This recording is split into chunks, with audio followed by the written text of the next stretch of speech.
Welcome to KCA Production, your home for premium African storytelling and entertainment. Please don't forget to like, share, and subscribe to KCA Production for more amazing content.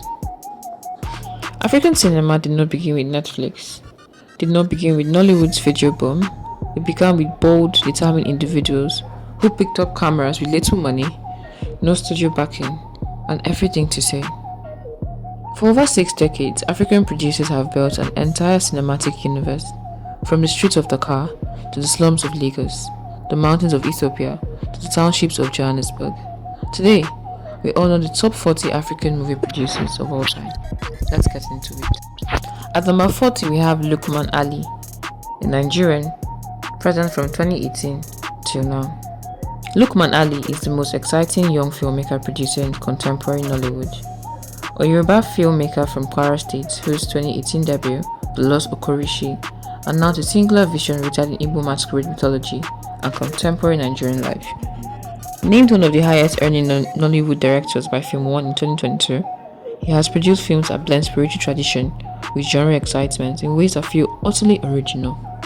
His visual style, saturated, symbolic, and deeply African, has drawn comparisons to early Sembene and contemporary Latin American magical realism. In an industry often driven by speed and volume, Lukman Ali produces with patience and intention. He represents exactly what African cinema's next chapter looks like: global in ambition, uncompromisingly African at its soul. At number 39, we have Kada Ayedrus Ahmed. Active from 2018 to present, Kada Ahmed is one of African cinema's most remarkable new producers, a Finnish Somali filmmaker who produced and directed The Gravedigger's Wife, the first Somali film to premiere at the Cannes Film Festival's Critic Week in 2021. The film was subsequently selected as Somalia's entry for the Academy Awards and screened at the Toronto International Film Festival. Shot in Djibouti with a Somali cast, the film is an enchanting love story produced with an intimacy and warmth that belies its logistical complexity. Ahmed financed the film through Finnish and international co-production funding, proving that the Somali story, so often defined by conflicts, could also be defined by love. A producer of extraordinary quiet ambition. At number 38, we have CJ Obasi. CJ Obasi is Nigerian genre cinema's most visionary producer-director, a filmmaker who has pushed Nollywood into horror, mythology, and supernatural territory with extraordinary craft. His 2023 film Mami Water, shot entirely in black and white and produced through his company Fury Film, won the World Cinema Special Jury Award at Sundance and screened at TIFF, announcing a bold new chapter of Nigerian cinematic ambition. Rooted in Igbo water spirit mythology, the film is both a feminist testament and a technical triumph. Earlier works include Ojuju and Old Town, both low-budget genre films that built a devoted following. CJ Obasi is producing the African mythological cinema universe that the world didn't know it needed. At number 37, we have Baloji.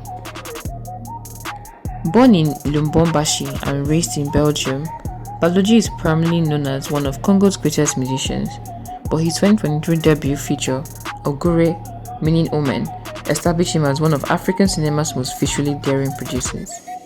He produced and directed the film, which screened in Cannes on certain regard section. Over several years, weaving together 4 stories of social outcasts in Kinshasa, including a man branded as a witch, the film's aesthetic is extraordinary. Costume, color, and production design assembled with the precision of a music video, but the depth of serious cinema. Baloji uses every frame as an act of artistic defiance, a Congolese producer refusing to make himself small for any audience. At number 36, we have Ramata Tulaye C, one of African cinema's most exciting emerging producer-directors. Ramata Tulaye C announced herself globally with Banel and Adama in 2023, a hypnotic, visually extraordinary love story set in a remote Senegalese village that was selected for Cannes' main competition. An extraordinary achievement for a debut feature. C produced the film through her production company with French co-producers, crafting a film where the Sahara Desert itself feels like a character, vast, beautiful, and unforgiving.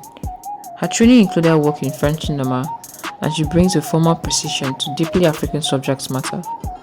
At a time when Senegalese cinema is experiencing a renaissance, Ramata Tuluwesi is its most thrilling new producing voice. At number 35, we have Rungano Nyoni, Welsh Zimbabwean producer-director. Rungano announced herself to the world with I Am Not a Witch in 2017, a film she produced, wrote and directed that became one of the most celebrated African films of the decade, winning BAFTA's astounding British debut and screening at Cannes Directors Fortnight. Her debut is a surreal, satirical masterpiece about a young girl accused of witchcraft in Zambia, told without sentimentality but with devastating wit and compassion. Her follow-up on Becoming a Guinea Fowl premiered at Cannes 2024 in the Uncertain Regard section and won the jury prize, confirming her as one of cinema's most original producing voices, a producer who makes Africa's most invisible stories unmissable. At number 34, we have Karim Ainuz. The son of an Algerian father, Brazilian-born Karim has built one of the world cinema's most distinguished bodies of work, one that straddles Africa, South America, and Europe with lyrical intelligence. His 2019 film Invisible Life won the top prize in Cannes Uncertain Regard section. His 2022 documentary Marina of the Mountains is a deeply personal journey to Algeria to recover his Algerian identity and family history. As a producer, Ainuz works through international co-productions that bring North African stories to a global audience. His commitment to his Algerian heritage, expressed through deeply personal filmmaking, makes him a vital bridge between the African diaspora and the continent itself. At number 33, we have Mati Diop.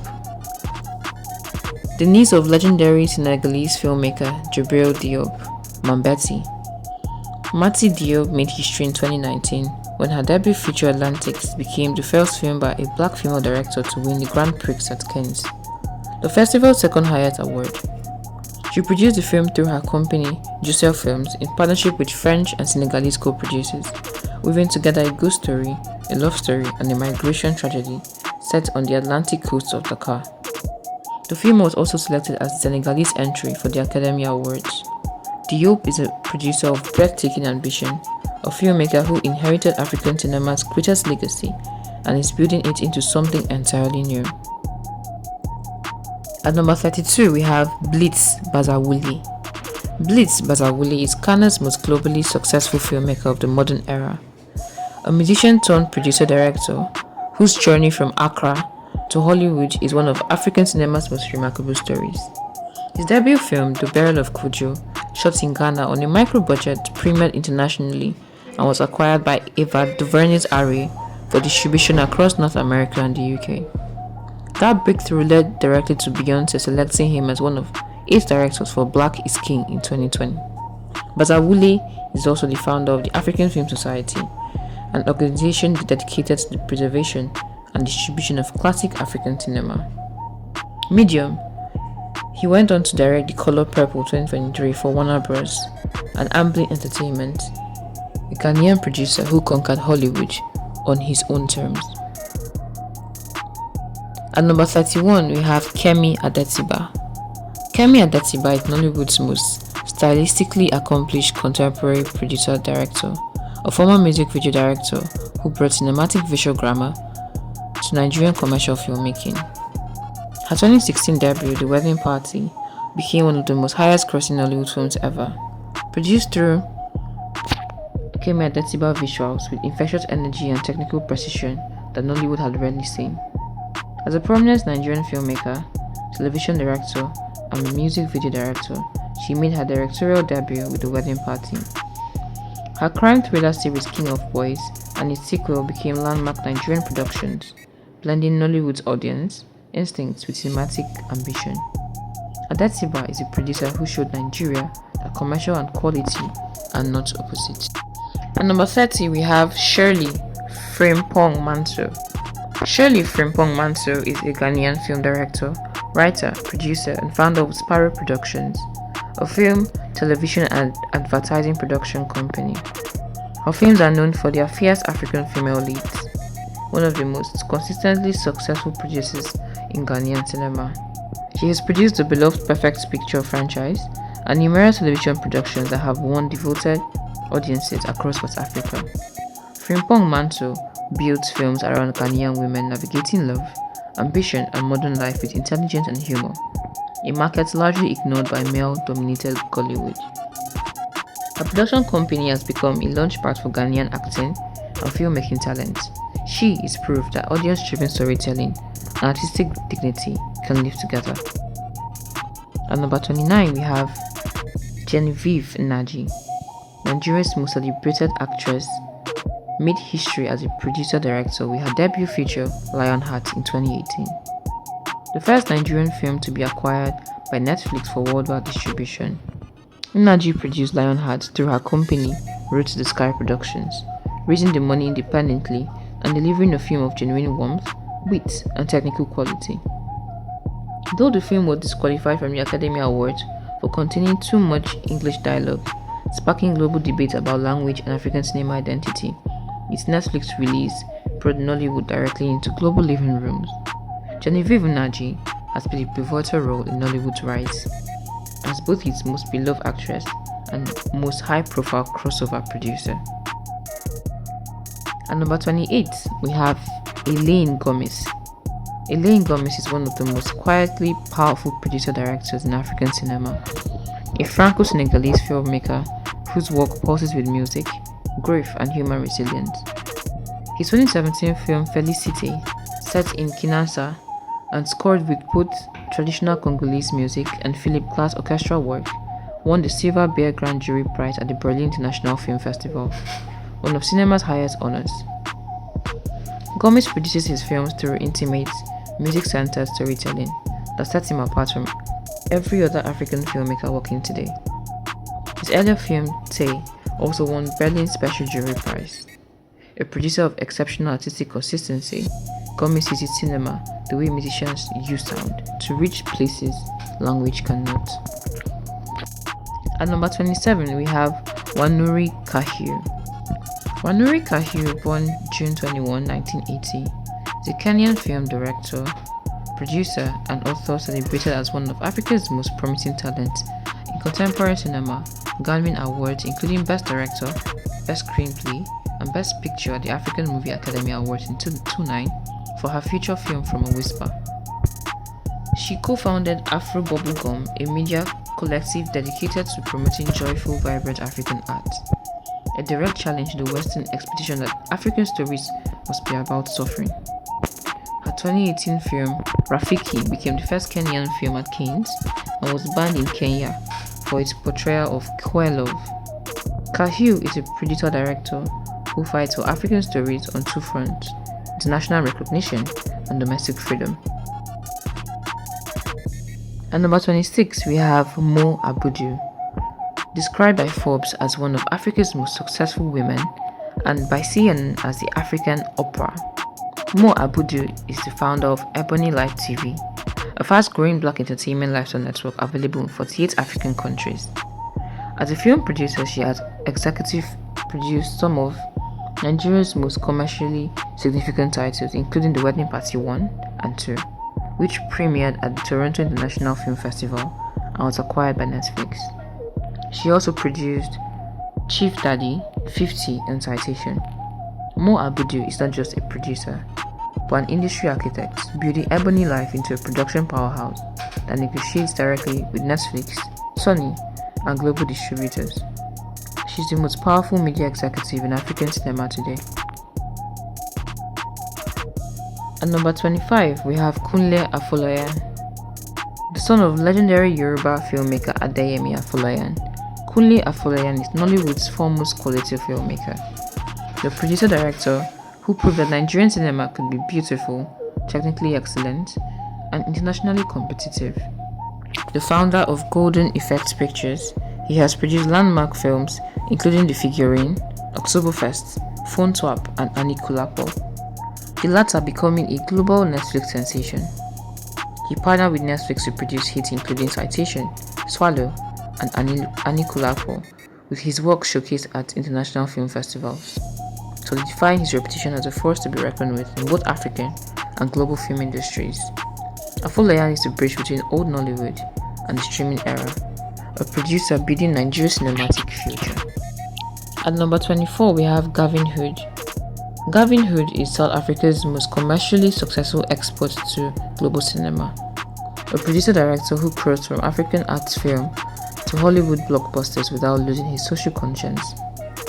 His 2005 film, Tsotsi, which he produced and directed, won the Academy Award for Best Foreign Language Film, the highest honor ever achieved by South African production. Hood produced the film through PK Films in South Africa with limited resources, and the Oscar win transformed the global perception of African cinema. He went on to direct X-Men Origins, Wolverine, Ender's Game, and Official Secret in Hollywood.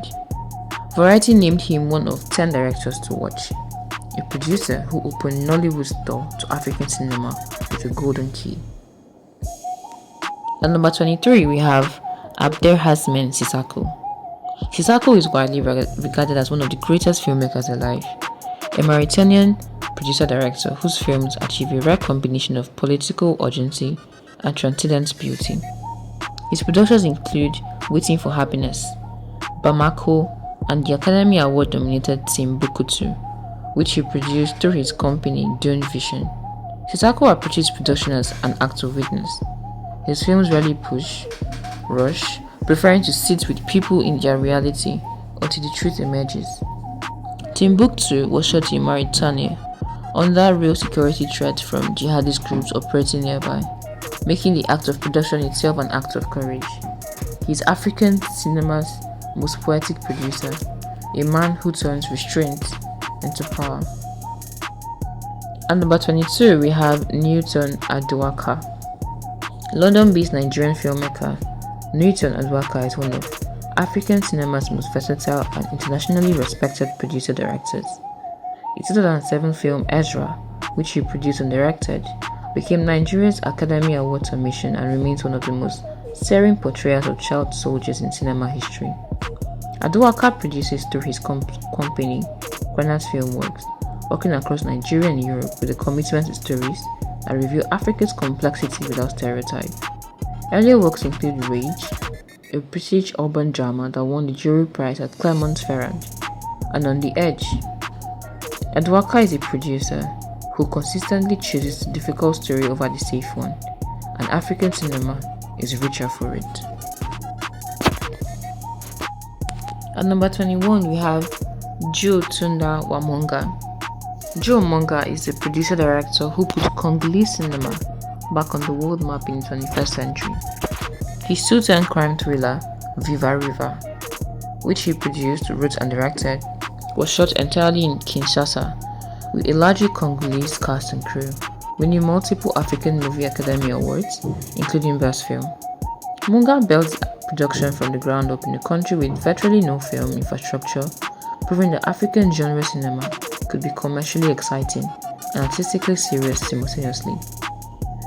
His production company Suka Productions became a model for independent Congolese filmmaking. Viva River demonstrated that DRC Congo had a cinematic voice capable of electrifying the world.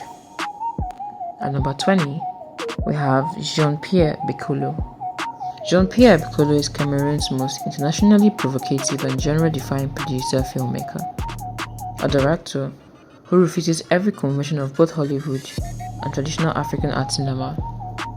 His debut, Courtier Mozart, burst onto the international scene at Cannes in 1992.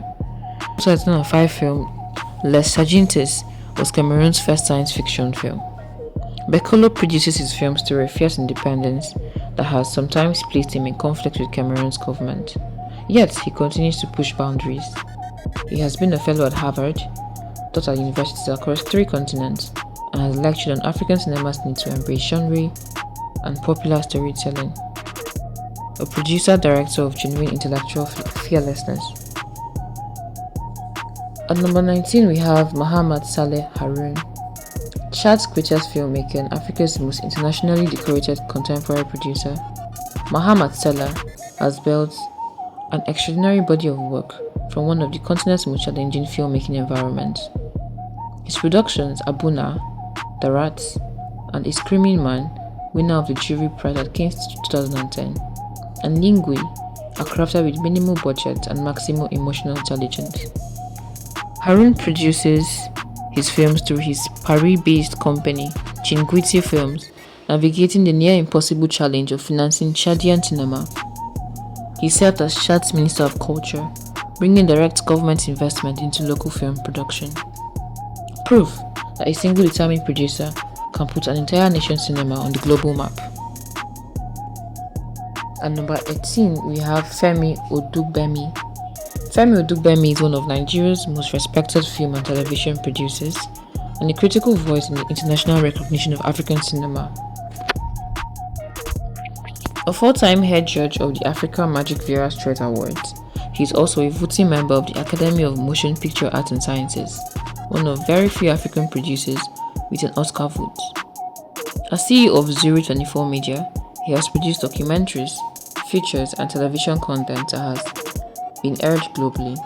Odugbemi is equally committed to film advocacy, working through organizations that push African films into international markets. His career bridges the gap between artistic integrity and industry strategy, a producer who understood both arts and business equally. At number 17, we have Tunde Kelani. Tunde Kelani is one of Nigeria's most beloved and culturally significant producer-directors, the man who brought Yoruba literature to the screen with his artistry and care. Founder of Mainframe Film and Television Productions, he has produced over 20 feature films including Sawo Rede, Thunderbolt and Mami, all critically praised works that weave Yoruba mythology, history, and contemporary life into cinematic gold. His production company was a training ground for a generation of Nigerian filmmakers, including Kunle Afolayan. Unlike many Nollywood producers who chased volume, Kelani committed to quality, shooting on film long after others switched to video. He is the conscience of Nigerian cinema. At number 16, we have Darrell Roots.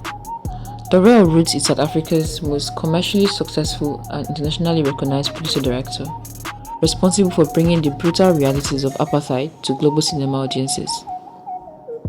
His 1992 film Sarafina, starring Whoopi Goldberg and Leleti Khumalo, became a worldwide phenomenon, adapting the celebrated anti-apartheid musical for the big screen.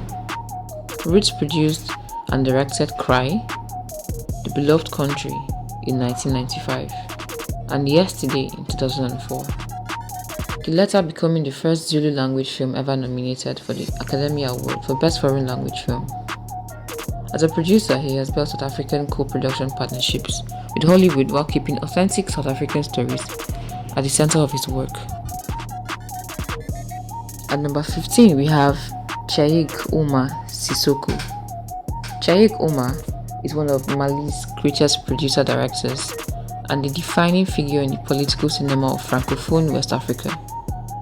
In 1991, his debut, Tadona, screened at Cannes and announced a bold new Malian voice. His 1997 film, Kimba the Tyrant, won the Jury Prize at FESPACO and cemented his reputation as a filmmaker unafraid to confront authoritarian power directly through allegory. As Director General of Centre National de la Cinématographie du Mali, Sissoko was also an institution builder, working to create sustainable production infrastructure for Malian cinema.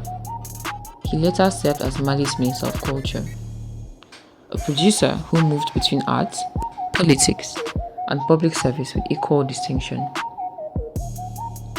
At number 14, we have Jean-Marie Teno. Jean-Marie Teno is Africa's most celebrated documentary producer filmmaker, a Cameroonian based in Germany who has spent 4 decades producing serenely honest films about colonialism, post-colonial governance, and everyday African life. His films, including Africa, I Will Fleece You, Clando, and The Colonial Misunderstanding, have screened at every major film festival in the world: Berlin, Toronto, Amsterdam, and beyond. Tenor produces all his films independently through his own company, Lo Films de Rafael, maintaining complete creative control over subject matter that is often deeply critical of African government. He has been a guest artist at UC Berkeley and has taught at universities worldwide. A documentary producer of rare courage and integrity. At number 13, we have Flora Gomes. Flora Gomes is the father of Guinea-Bissau cinema, virtually the only filmmaker to have built and sustained the film culture in one of the world's least cinematic nations. His 1987 debut, Mortu Nega, was shot during a period of immense political upheaval, produced under conditions most Western filmmakers couldn't imagine. His 1992 film, Uju Azul de Yonta, screened at Cannes and brought Guinea-Bissau its first international cinematic recognition. Gomes produces films that celebrate his country's current culture, oral traditions, and post-independence identity. Working with limited resources and French co-production partnerships, he has produced a body of work that keeps a small nation story alive on the world screens. At number 12, we have Muifida Tlati. One of African cinema's most significant female voices, Muifida worked for decades as one of North Africa's finest film editors, cutting films for directors including Ferrige Bokder, before making her own directorial and producing debut with The Silences of the Palace in 1994. The film, which she produced and directed, won the jury prize at Cannes and became the defining film of Tunisian cinema. Sat inside the harem of the Tunisian palace, it gave voice to silenced women with delicacy and precision. Tlati went on to produce Season of Men and was later appointed Tunisia's Minister of Culture following the Arab Spring, a producer who transformed personal silence into public art. At number 11, we have Idrissa Ouedraogo. Idrissa brought Burkina Faso, one of the world's poorest countries, to the pinnacle of global cinema through the sheer force of his storytelling. His 1989 film Yaba won the International Critics Prize at Cannes, and Tilai won the Grand Prix in 1990. Remarkable back-to-back triumphs for African cinema. As a producer-director, he worked on micro-budgets with non-professional actors, finding extraordinary emotional truth in simple village stories. He co-founded the production company Lo Films de l'Avenir with partners in Burkina Faso, helping sustain West African filmmaking infrastructure. His death in 2018 was a profound loss. His films remain essential viewing across the continent. At number 10, we have Ngangura Mweze. Ngangura Mweze is the founding father of Congolese cinema. His 1987 film La Vie est Belle, co-directed with Benoît Lamy and starring Congolese music legend Papa Wemba, became a Pan-African phenomenon, blending Kinshasa's legendary rumba music culture with sharp social comedy. Mweze produced the film through immense logistical difficulty in the DRC, establishing a template for Congolese filmmaking that combined local music, urban storytelling, and international co-production. He has since produced documentaries, features, and short films spanning 4 decades, working tirelessly to keep Congolese cinema alive despite economic and political challenges. A true cultural warrior who never gave up on the screen. At number 9, we have Gaston Kabore. Gaston Kabore is not only one of Burkina Faso's greatest filmmakers, but one of the continent's most important film institution builders. As head of the Centre National du Cinéma in Burkina Faso and longtime president of FEPACI, the Pan-African Federation of Filmmakers, Kabore spent decades building the infrastructure that allows African cinema to exist. His 1982 film, When Kuni, remains a beloved classic of African art cinema, produced with remarkable craft under extremely limited resources. He also founded Imagine, a film school in Ouagadougou, training generations of African filmmakers. Kabore understood that producing African cinema required producing African filmmakers first, a visionary beyond the camera. At number 8, we have Souleymane Cissé. Souleymane Cissé, widely acknowledged as one of the greatest African filmmakers of all time, the Mali-born director whose feature, Yilen, became the first African film to win the jury prize at the 1987 Cannes Film Festival.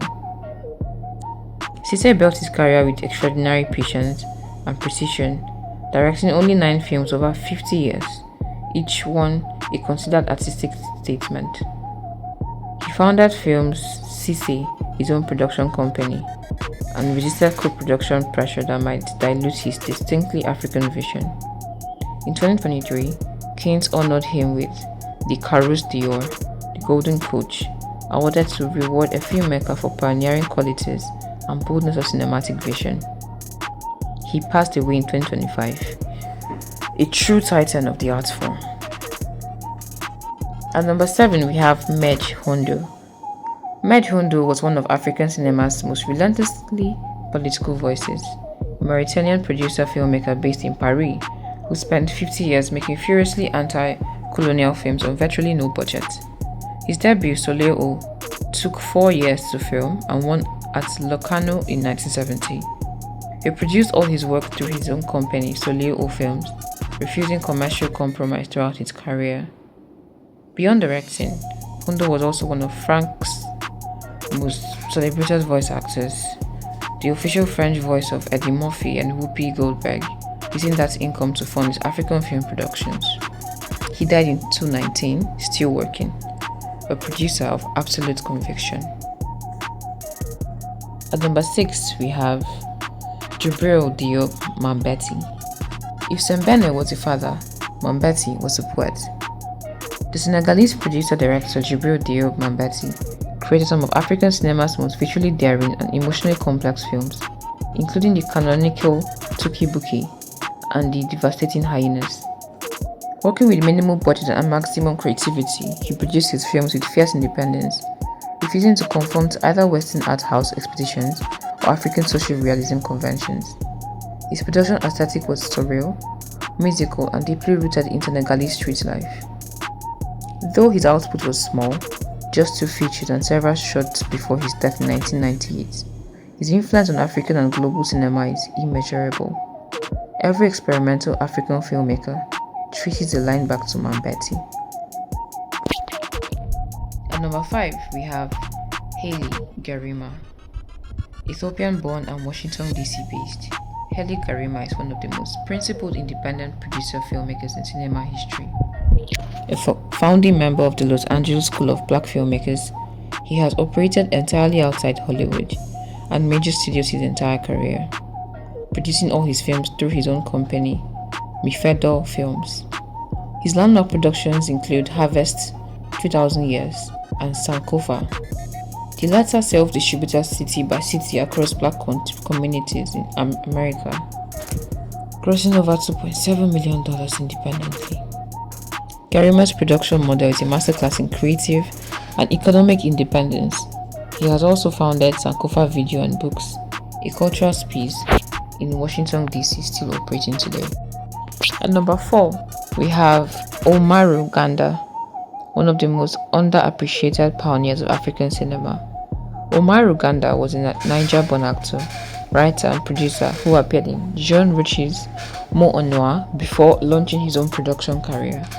His debut film, Kabaskabo in 1969, which he wrote, directed, and produced, drew on his own experience as a former soldier to tell an authentic African story of return and disappointment. He went on to produce several more Nigerian films before his early death in 1981. Ganda was a champion of cinema made entirely from within the African experience, not shaped by foreign funding or Western tastes. A true founding father of West African filmmaking. At number 3, we have Mohamed Lakhdar Hamina, the first African to win the Palme d'Or, the highest prize at Cannes. Mohamed Hamina is one of the most decorated producer-directors in African history. His 1975 epic Chronicle of the Years of Fire, which he both produced and directed, swept Cannes and became the defining cinematic statement of the Algerian liberation struggle. Lakhdar Hamina began his career making propaganda films for the Algerian National Liberation Front during the War of Independence against France, understanding from the start that cinema was a weapon of political self-determination. His work established Algeria as a serious filmmaking nation and proved African producers could compete at the highest global level. At number 2, we have Youssef Chachin.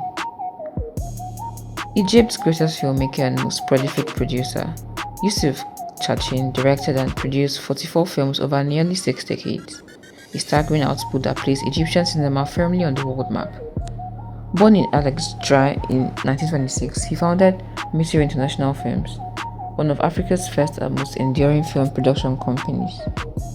His productions spanned political drama, autobiography, and social satire, with films like Cairo Station, Alexandria, Why, and The Destiny, earning international acclaim.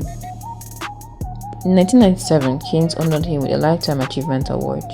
Chachin proved that an African producer could build a lasting film institution without compromise, and his studio still operates today. At number 1, we have Ousmane Sembene. No list of African producers begins anywhere else. Ousmane Sembene, the father of African cinema, was a dock worker, novelist, and self-taught filmmaker who produced nearly every film he made under his own company, Domero Films. From the first Black African short film, Borem Saret, in 1963, to his final masterpiece, Molade, in 2004, Sembene built his entire body of work outside the Western studio system, financing films himself and distributing directly to African communities. His production philosophy was revolutionary: African stories made by Africans for Africans. He is the foundation upon which every African producer since has stood. 40 producers, 6 decades, 20 countries. From Ousmane Sembene shooting on 16mm in Dakar in 1963 to Lukman Ali producing mythological thrillers for Netflix in 2024, African cinema has been built brick by brick by extraordinary individuals who refuse to let their stories go untold. They financed films out of their own pockets, they fought censorship, trained the next generation, and they took African stories to Cannes, Berlin, Sundance, and the Oscars. The world is finally watching, and it's all because of them. Thank you for watching KCA Production. Please don't forget to like, share, and subscribe to KCA Production for more amazing content.